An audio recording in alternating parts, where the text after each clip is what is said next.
What up, YouTube? First and foremost, I just wanted to say thank you for 25 subscribers.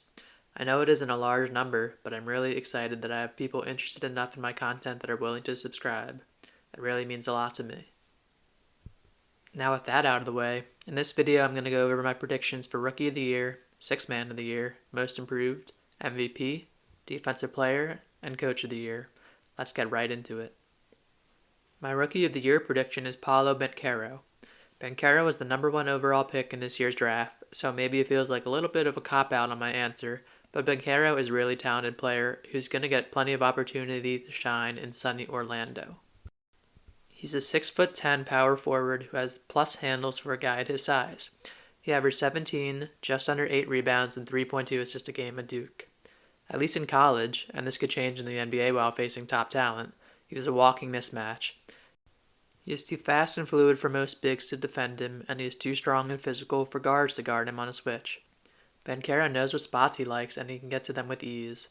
He has great passing and playmaking abilities, and he's an above-average finisher at the rim. I did notice in college at times a couple weaknesses.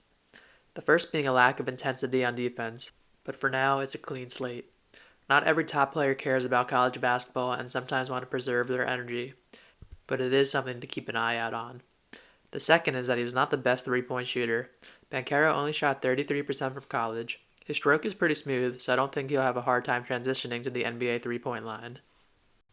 It isn't very often where you have a Rookie of the Year player come out of nowhere, so expect it to be a tight race all season long with Banchero, Jabari Smith, Jaden Ivey, and Keegan Murray. All these guys are looking like they have the chance to be great players, but for now I'm going to give the slight edge to Banchero as my Rookie of the Year pick. Alright, so Sixth Man of the Year. This award feels pretty open now that you don't have Lou Williams and Jamal Crawford dominating it year after year. There are so many good players that have a chance to win it this season. You have great players like Jordan Poole, Tyler Hero, Christian Wood, Malcolm Brogdon, Norman Powell, Anthony Simons, Jordan Clarkson, and Spencer Dinwiddie, and the list goes on. I'm predicting that the Sixth Man of the Year will be Malcolm Brogdon of the Boston Celtics. Brogdon won't be the favorite to win it, but I have a weird feeling about him on this one. Brogdon only played 36 games last year due to injuries, but in those 36 games he averaged 19 points, 5 rebounds, and just under 6 assists per game. Now, of course, that was as a starter, and he'll be coming off the bench this year, so you should expect those numbers to decrease. The reason that I like Brogdon is because he will have the ball in his hands a lot as a point guard. He's a smart player, and he will be on a good team. I think being an important bench piece on a contending team has a lot of value. Tyler Hero and Jordan Poole also have that role this season. As a Sixers fan, I'm hoping that this is the only hardware the Celtics take home this season. For Most Improved, I'm picking Anthony Simons. Simons exploded on the scene last year, averaging a career high of 17.3 points a game. He had to take on a large role once Damian Lillard got hurt and CJ McCollum got traded away.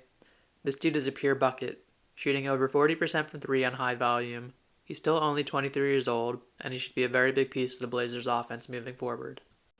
Some other candidates for this award should be Tyrese Halliburton, Tyrese Maxey, Jalen Brunson, Anthony Edwards, RJ Barrett, and Scotty Barnes. I think out of this group, Halliburton has the best odds to win it if Simons doesn't. So, for MVP, this is going to be my one and only homer pick.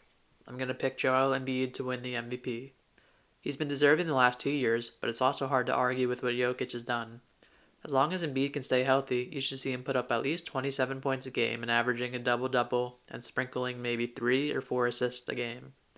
This is the deepest the Sixers team has ever been, and the Sixers should be a top candidate in the East, which is very important in MVP voting. However, if I am taking off my homer glasses for a second, you'll see some very strong candidates to win it, like Luka, Giannis, KD, Jokic, Steph, Jason Tatum, Ja Morant, and LeBron. I don't see the award going to Jokic for the 3rd straight year, so my non-Embiid prediction would be Luka followed by Giannis, both beasts and very deserving of the award.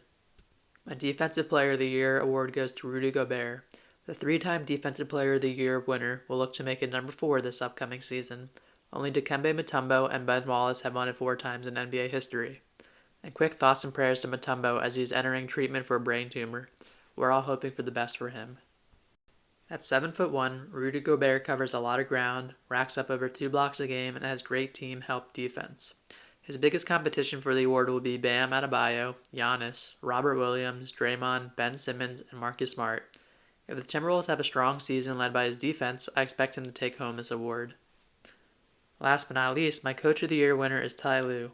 Ty Lue is a very good coach, and he has a pretty loaded roster this year. With Kawhi and Paul George back, of course, if they're healthy, this team is going to win a lot of games. Some other candidates for this award are Steve Kerr, Chris Finch, Taylor Jenkins, and Monty Williams. Steve Kerr may be the favorite, but I'm going to go with the upset pick on this one and have Ty Lue win it. Well, that concludes my awards predictions. Thanks for watching, and let me know down in the comments what you think of my picks and your picks if you have any. I'll see you guys in the next video. Peace.